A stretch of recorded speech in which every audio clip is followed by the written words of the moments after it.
When you think of fear, what do you think of? Maybe you think of death. Maybe you think of hell. Some verses that come to mind is Matthew 25:46. It says, "And these shall go away into everlasting punishment, but the righteous into eternal life." Another verse that might come to mind is Matthew 25:41, where it says, "Then shall he say unto them on the left hand, Depart from me, ye accursed, into everlasting fire, prepared for the devil and his angels." You know, when I think of fear, it brings to mind the time when I had to go to a snake farm and visit a snake farm, and I really don't like snakes. And there was this long, albino-looking yellow snake, I don't know, boa constrictor, maybe. It was sitting on the ledge there where you could touch it. And my daughter went up there and touched it on the head. I'm like, why don't you go touch the other end with the tail? And she said, "Daddy, it's not real." But it was. Another thing that comes to mind was I was in a zoo in Houston, and I was standing behind the glass, and there was a tiger on the other side. And the tiger stood up on his hind legs and put his front paws right up on the glass right in front of me. That might bring fear to you. That's not the kind of fear we're going to talk about today. The kind of fear I want to talk about today is the fear of standing in awe, standing and being reverent. You might think of the design of God's creation and stand in fear of Him, or stand in awe of Him, of the almighty things, the great things that He did. You might stand in awe of Him sending His Son, a God that created the earth, and He sent His Son to die on the cross. A couple of verses down before, Psalms 33:8 says, "Let all the earth fear the Lord, let all the inhabitants of the world stand in awe of Him."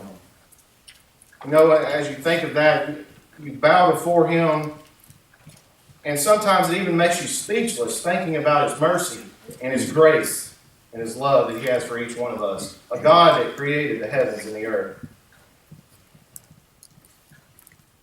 Another verse that comes to mind is Hebrews 12:28-29. It says, "Wherefore we receiving a kingdom which cannot be moved, let us have grace whereby we may serve God acceptably with reverence and godly fear. For our God is a consuming fire." We must serve God with reverence and godly fear. We must be unwilling to allow anything to come in between us and God, that we might become displeased, or that He might become displeased. In 2 Corinthians 7:1, it says, "Having therefore these promises, dearly beloved, let us cleanse ourselves from all filthiness of the flesh and spirit, perfecting holiness in the fear of God." Fear is used over 385 times in the Bible, 84 times in the New Testament. A couple that are a few that we'll read. Psalms 2:11 says, "Serve the Lord with fear and rejoice with trembling." Psalm 33:8, "Let all the earth fear the Lord, let all the inhabitants of the world stand in awe of Him." Psalms 86:11, "Teach me the way, O Lord, I will walk in the truth. Unite my heart to fear Thy name." Psalms 96:9, "O worship the Lord in beauty of holiness, fear before Him all the earth." Psalms 147:11, "The Lord taketh pleasure in them that fear Him, and those that hope in His mercy." Ephesians 5:21, "Submitting yourselves one to another in the fear of God." Philippians 2:12, "Wherefore, my beloved, as ye have always obeyed, not as in my presence only, but now much more in my absence, work out your own salvation with fear and trembling."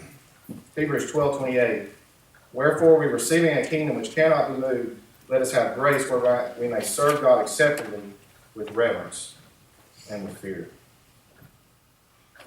The 3 points I want to cover today is a father that fears God, a mother that fears God, and a father and mother who teaches their children to fear God. If you have your Bible, if you would, open it to Job chapter 1. Job was a man that feared God. If you look in the verse, it says, "There was a man in the land of Uz whose name was Job, and that man was perfect and upright, and one that feared God and eschewed evil." Down in verse 8 it says, "And the Lord said unto Satan, Hast thou considered my servant Job, that there is none like him in the earth? Perfect and upright man, one that feareth God and escheweth evil." And as you know, the story goes, he lost oxen, over 1,000 of them. He lost 7,000 sheep. He lost 3,000 camels, and all his servants, and all his daughters, and his sons. And if you look in verse 20, it says, Then Job arose and rent his mantle and shaved his head and fell down upon the ground and worshipped. A person that fears God, no matter what happens in their life, they are going to stand in awe of God and always worship Him. And in verse 22 it says, In all this Job sinned not, nor charged God foolishly. And again, Satan came to Job, and in chapter 2:7 it says, So went Satan forth from the presence of the Lord, and smote Job with sore boils from the sole of his foot unto his crown. And he took him a potsherd to scrape himself withal, and he sat down among the ashes. No matter what comes in our life, whether it may be cancer, whether it may be some sickness that we don't want, we must stand in fear of God, and we must worship Him and continue to worship Him. Down at the end of verse 10, it says, And all this did not Job sin with his lips. You know, if we're going to be a man like Job, we need to be upright. We need to be perfect. We need to eschew evil. We need to fear God. Another man that comes to mind that fears God is Cornelius in Acts chapter 10.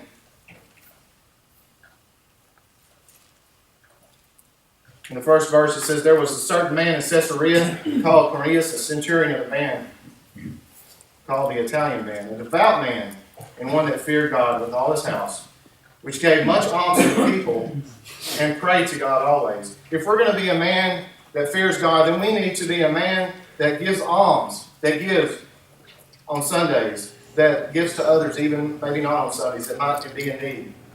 We need to pray to God. Down in verse 30 it says, And Cornelius said, 4 days ago I was fasting until the hour.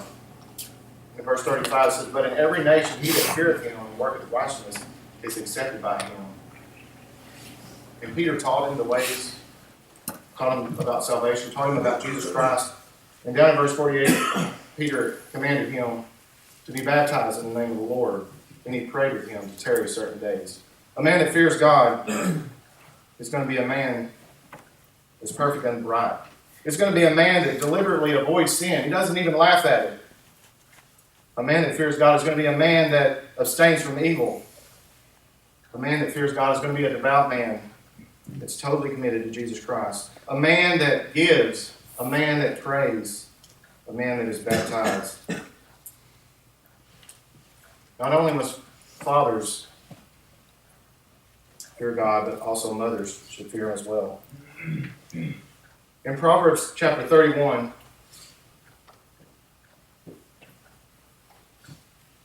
Proverbs 31:15, it says, She riseth also while it is yet night, and giveth meat to her household, and a portion to her maidens. She considereth a field, and buyeth it, the fruit of her hands. She planteth a vineyard. She girdeth her loins with strength, and strengtheneth her arms. She perceiveth that her merchandise is good. Her candle goeth not out by night. She layeth her hands to the spindle, and her hands unto the staff.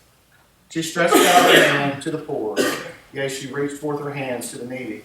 She is not afraid of the snow for her household, for all her household are clothed with scarlet. She maketh herself coverings of tapestry. Her clothing is silk and purple. Her husband is known to the gates, when he sitteth among the elders of the land. She maketh fine linen, selleth it, delivereth girdles unto the merchant. Strength and honor are her clothing, and she shall rejoice in the time to come. She opened her mouth with wisdom, and in her tongue is the law of kindness. She looketh well to the ways of her household, and eateth not the bread of idleness. Her children rise up and call her blessed, her husband also, and he praiseth her. Many daughters have done virtuously, but thou excellest them all. Favor is deceitful, and beauty is vain, but a woman that feareth the Lord, she shall be praised. Give her the fruit of her hands, and let her own works praise her in the gates. You single students, this is the kind of woman that you want to be looking for. A woman that takes care of her family. A woman that stays up all hours of the night taking care of her family. A woman that has wisdom, and that in the law of kindness, her tongue is in the law of kindness. A woman that fears God and is praised. Not only should fathers and mothers fear God, but so should their children. So how can children fear God?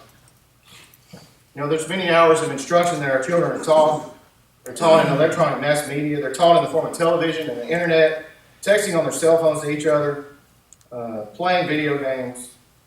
Does that provide our children the instruction they need? What's a public school teaching them? Are they teaching them worldly philosophies? Do we even know what they're teaching them so we can combat that at home? Are our children learning more from their peers than from the Bible? Are we giving them a solid moral base so that wise decisions will become natural in their teenage years? Is it the Lord through His Word who teaches them? Many times today people train their children to be basketball players. They train their children to be soccer players, baseball players. They train their children to be football players, teachers, electrical engineers, mechanical engineers. But they forget about training them to be students of God's Word. It brings to mind the story of Hannah and Elkanah in 1 Samuel 1, 21 to 28, where they send their son to be trained to be like the priest. A family that fears God teaches their children to be Christians. They teach their children to be elders. They teach their children to be deacons, preachers. In Deuteronomy chapter 31,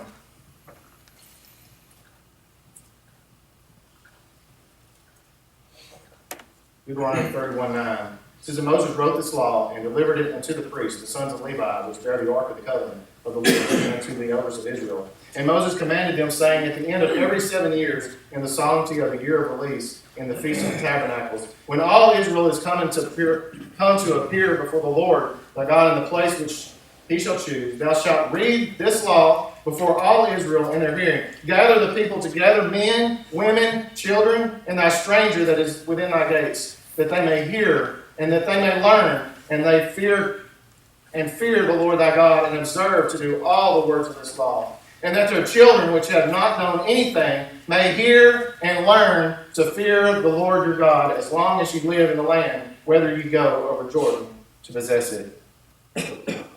We need to be reading the law, reading God's word to our children.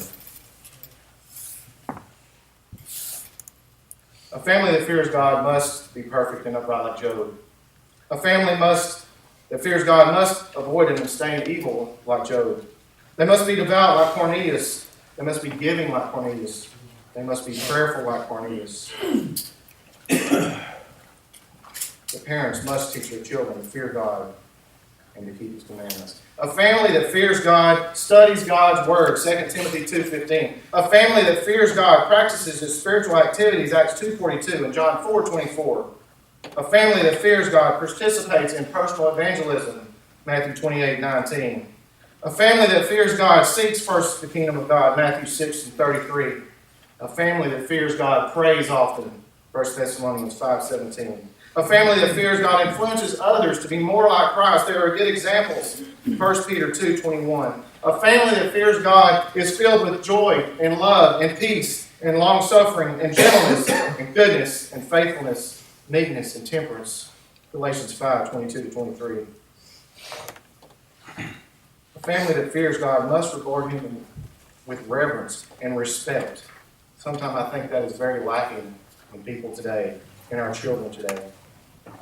A family that fears God must stand in awe of Him. They stand in awe of Him because of the magnitude of the creation, of the design. They stand in magnitude because He sent His Son to die on the cross for our sins. We bow before Him speechless, surrounded by His mercy, His love, and His grace. Psalms 33:8, it says, "Let all the earth fear the Lord. Let all the inhabitants of the world stand in awe of Him." In Ecclesiastes 12:13, you can read about Solomon. It says, "Let us hear the conclusion of the whole matter. Fear God and keep His commandments, for this is the whole duty of man." Solomon, his whole life, strove for happiness. He strove for anything other than God. And in the end, it was to fear God and keep His commandments. If you fear God, you're going to repent of your sins. If you fear God, you're going to be baptized. If you fear God, you're going to confess that Jesus is the Christ, the Son of the living God. There's a song in the songbook that we read a little bit ago, How Great Thou Art. What were you thinking about when you sang the song? Because this is the full, to me, it's the full essence of standing in awe of God. It just brings it home. It says, O Lord my God, when I in awesome wonder consider all the worlds thy hands have made. I see the stars, I hear the rolling thunder. Thy power throughout the universe is displayed. When through the woods and the forest glades I wander, I hear the birds sing sweetly in the trees. When I look down from lofty mountain grandeur, I see the brook and I feel the gentle breeze. And when I think that God his Son not sparing, sent him to die, I scarce can take it in, that on the cross my burden gladly bearing, he bled and he died to take away my sin. When Christ shall come with shout of acclamation and take me home, what joy shall fill my heart, then I shall bow in humble adoration and proclaim, my God, how great thou art. Amen.